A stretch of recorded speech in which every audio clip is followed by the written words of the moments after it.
Find out what's going on. Get involved. Change things from the inside. Make a difference. Take pride. Multicultural at its best. The Luisa Marshall Show.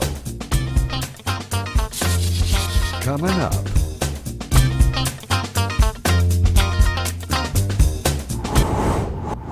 Today, all news simply the best. Get inspired. We are proud to air My Name Was January. This film has garnered 50 official selections at film festivals, received 12 international jury awards.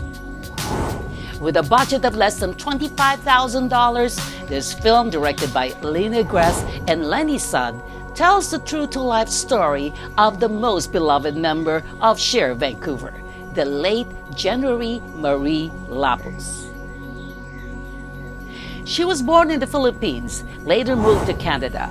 Facing many challenges as an immigrant and as a transgender woman, January was brutally murdered in her new Westminster home on September 30, 2012. Watch our special interview with SHER Vancouver founder Alex Sangha. There's been a lot more awareness about transgender issues. It's in the media a lot more. And the first half of My Name Was January. All these coming up. January is a nice person. She got a good heart. That's what everybody's telling. She was a great singer. She was a great dancer. People loved her. Happiest New Year to you all. We are here to celebrate this year. There are more inspirations, more empowerment, and many, many more making awareness. Alex was on the show a year ago talking about this documentary film. Here we are a year later after the film's resounding success. We are proud to air the first television premiere of My Name Was January. This documentary movie has garnered a lot of rave reviews, special recognitions, and a lot of awards. Did you expect that? You know, actually, I really was not expecting it. It just seemed to have, I think the story is so powerful and so real and so authentic. And so even though it was our first film project and we were still very much learning and had students, because the story was so real and authentic and powerful that it resonated with a lot of people. Well, you know, the funny thing is I had people working in the public safety and police, and they said, well, you know, your film is kind of like a victim impact statement. And then the friends of January are saying, well, no, it's kind of like a celebration of life. And then I had the media interview me and they said, well, you know what, it's kind of like a eulogy you would do at a funeral. So I don't know what the film is. I don't know what the film is. It's a little bit of everything for everyone. It has created more awareness on the issue and problems transgenders go through. Yes, yeah. And did you actually expect this massive reaction from everybody, just like what you were saying? Like, they didn't know what to think of it. I think it's more of a tribute to January. It is a tribute to January. That was our, our goal. And we released the film a year ago, last September, and a little over a year. And it's won 13 awards around the world and had 57 official selections at film festivals. And we got into enough film festivals and we entered the Canadian Screen Awards for 2020 for Best Short Documentary. So it has surpassed all our expectations. We really weren't expecting to get such a response. But you know, a lot of people are using the film now in high schools, colleges, and universities because they feel that it addresses issues that trans women of color face.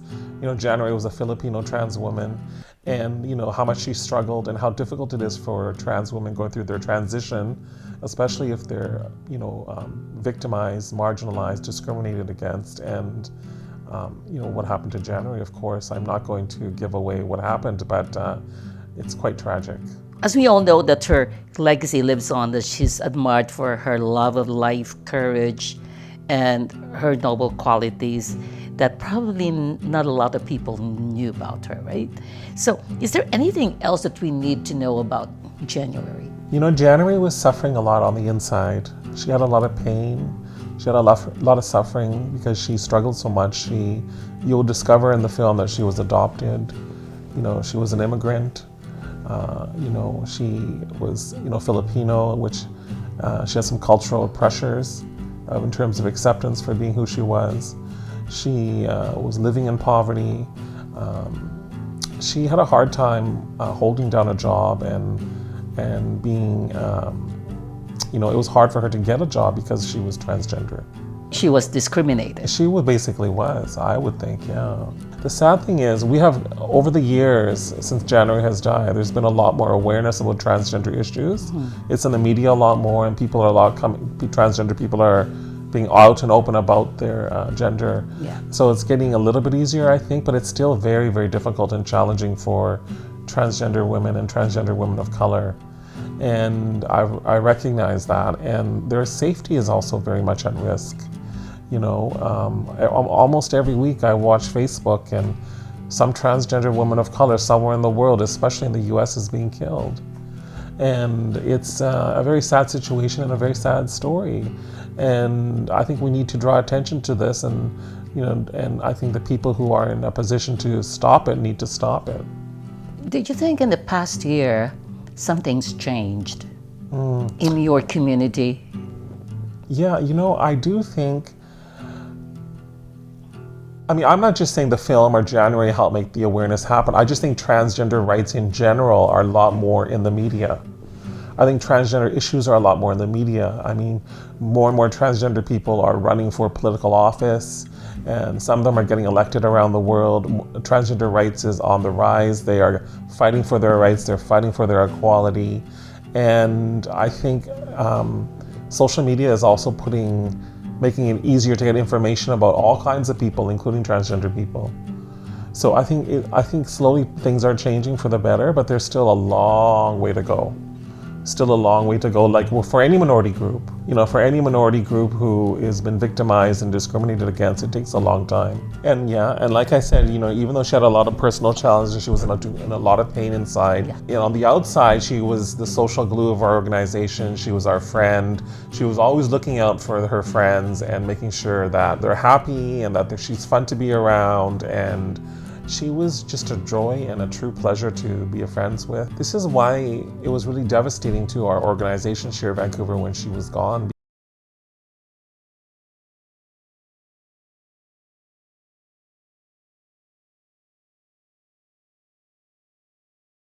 Although she had many challenges, she never let it affect her outlook on life, and she always appreciated everything she had and wanted to help others who either needed help or were, their circumstances were even worse off. She always saw the best in things, and she was like that with everyone else, and it was infectious. If you were around her, you never thought of any of the negatives or any of the challenges. You just thought, here's someone who's making the most out of her life, and she really did until the very end. And it was just so tragic to lose someone like that when she had so much life and love left to give, and it was just under such horrible circumstances that she would want her memory to go to making sure other people don't have to suffer the same way.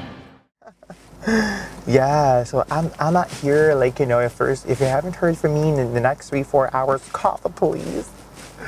And she would make it as a joke, right? It's not like she was serious or anything. She would just say, I'm here. If you haven't heard from me in the next 3-4 hours, you know what to do.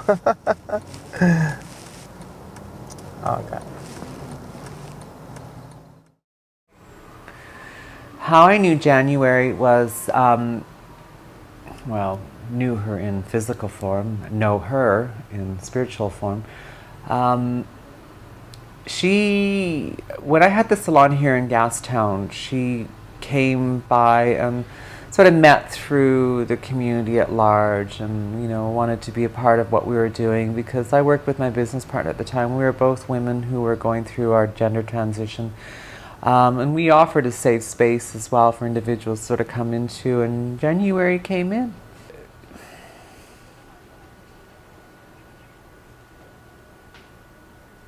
Yeah. She made us laugh. She made our clients laugh. She was fun. She was funny. And anything that she would say that was a little bit goofy or stupid, and nobody's stupid. We just may ask the wrong questions. She was always quick to own it and laugh at herself, which we find a lot of people don't do. And if you can't laugh at yourself, then what's the point? So that's, in a nutshell, how we got to know January and her personality and be a part of her world and her be a part of ours. More inspirations to come. Don't go away.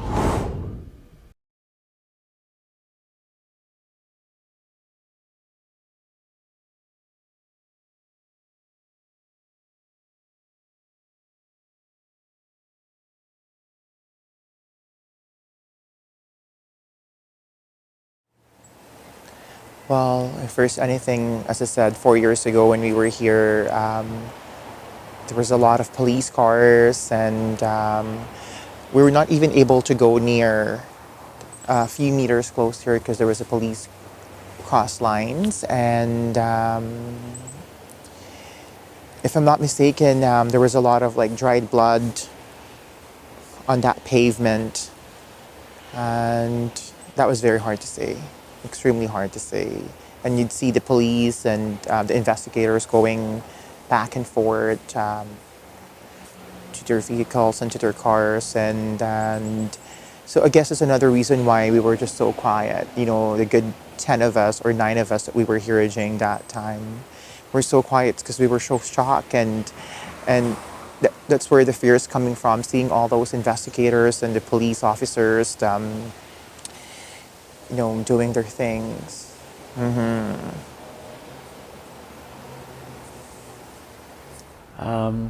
But she hadn't come back to us and said this was going on. And when I picked up the 24-hour magazine, reading it at the gym, sitting on the bicycle, I remember it clear as day, and there it was. And it was, no one wants to find out that way, ever.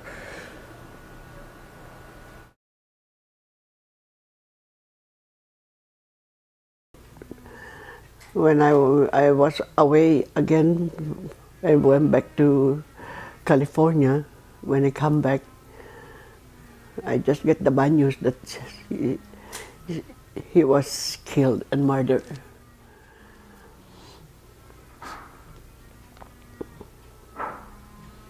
January is a nice person. She got a good heart. That's what everybody telling. It's not only me, said make everybody happy. Every time she joined the crowd, everybody cannot help laughing the way she act, the way she talk, the way she joke.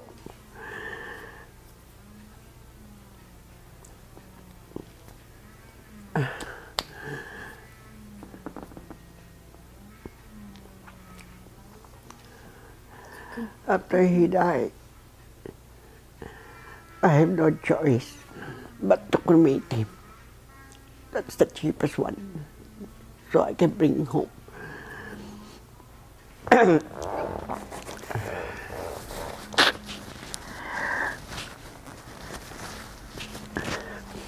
And way back home, bringing home. She want before he died. He asked me to if I can bring him back home. I said yes. And by the time I'm trying to process all his paper, because he lost all his identity. He lost the passport, he lost the ID, everything. I'm trying to get another one for him, but it was too late. Because when I come back home from when I was away and come back home, it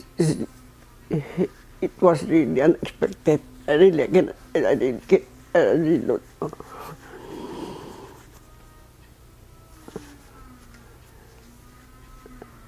His sudden death is really traumatic for me.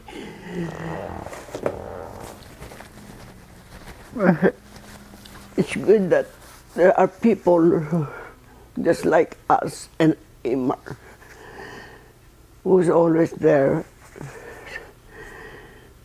supporting January every time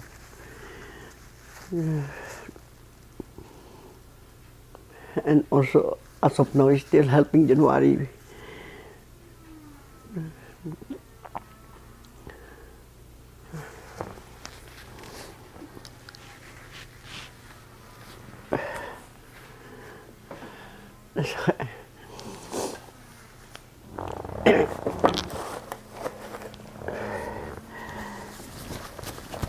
It's really hard, you know.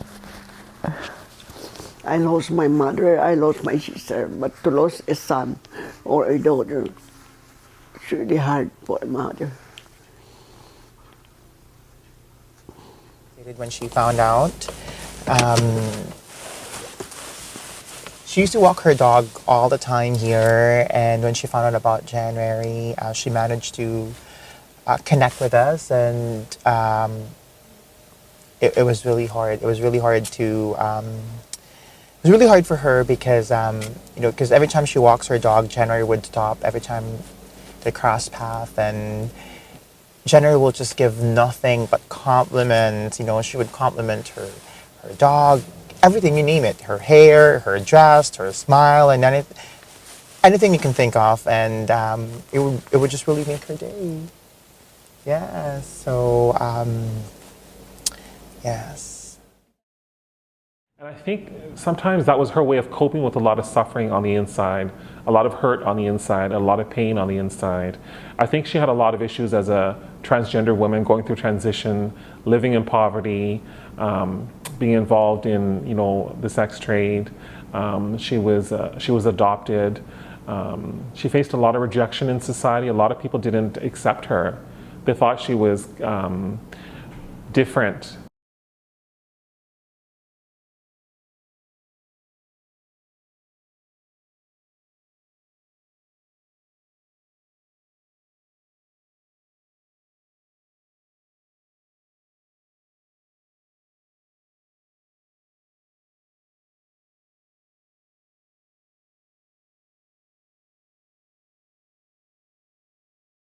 I remember when I had watched on the news about January being stabbed to death, I had felt extremely vulnerable.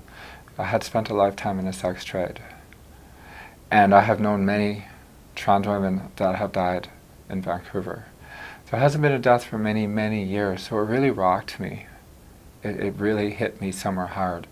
It made me feel like I was unsafe, and I didn't know who to trust. What was that like, just hearing about her death? Well, because I was a sex trade worker, it's something that is always on the back of my mind. It's something that's always a risk. It's something that I've thought about over my head 1,000 times in my lifetime, and I could imagine the agony she would have been in, the thoughts going through her head, the fear, the panic, the questioning. The reality is that a lot of our lives are difficult. A lot of us have ups and downs, and sometimes those downs can be really low, and sometimes those highs can be really highs. And I think that what a lot of people forget is that we're still human. Yes, some of us do choose to partake in survival sex work, but there are a lot of other surrounding reasons about why we make that decision and why we feel it's a necessity to help fund the surgeries or the type of things that we need to make us feel comfortable. I think a lot of people have this idea, in my experience, that yes, I may look and pass like a woman, but there are things in my transition that I do need for myself. And it does not mean because I'm close looking to a female that I should have gratitude. It's, in my opinion, saying that because I look so much like a woman, I shouldn't want more, and I should be really grateful that I have that. But there are still things that I need for myself to make myself feel comfortable. So for me, in my understanding of the experience, that's why a lot of us choose to partake in survival sex work, because we have things that we need to get done, and it's this sense of urgency. It's not later, and it can't be done in numerous steps.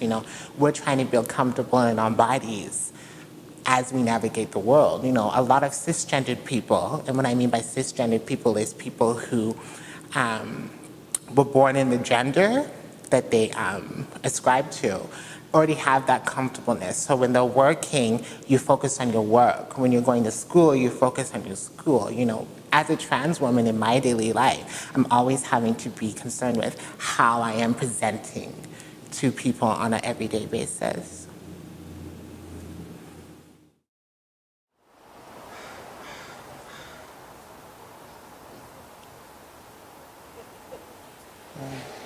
How are you feeling right now?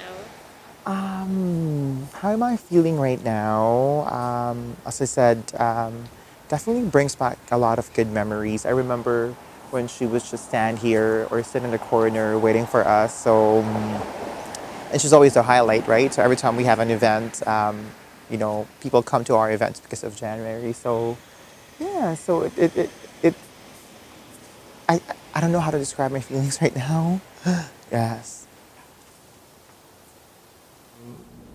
You know, January was the life of our group. She was the social glue. She was like the mother of our group. You know, me and my best friend Ash, you know, whenever you get two gay queens trying to run a social organization, there's going to be drama. And January was there to, you know, make sure everything went smoothly. And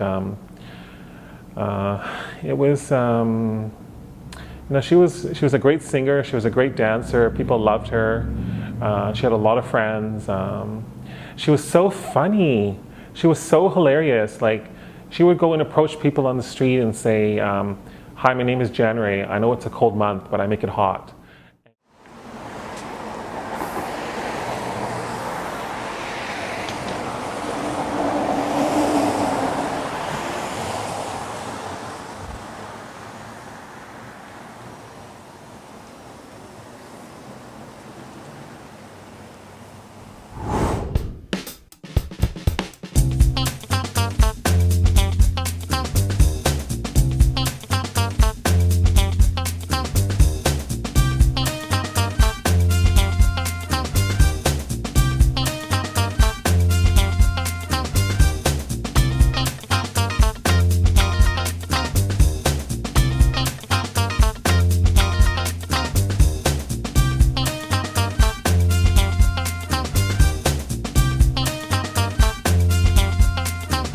Welcome to Relive the Music, a brand new one-of-a-kind show that takes the audience through music history, trivia, and memories of the 50s and 60s. We're gonna rock around the clock tonight. We're gonna rock, rock, rock till broad daylight. Lollipop, lollipop, oh, la, la, la, la, la. Come on, sugar.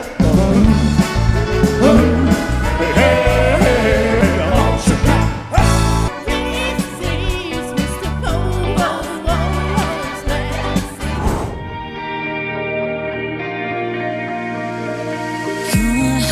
Don't catch fire and slipped. I'm desire what's left to whisper. You take and leave retracted high from sleep claiming. Please join us again next week for the continuation of My Name Was January.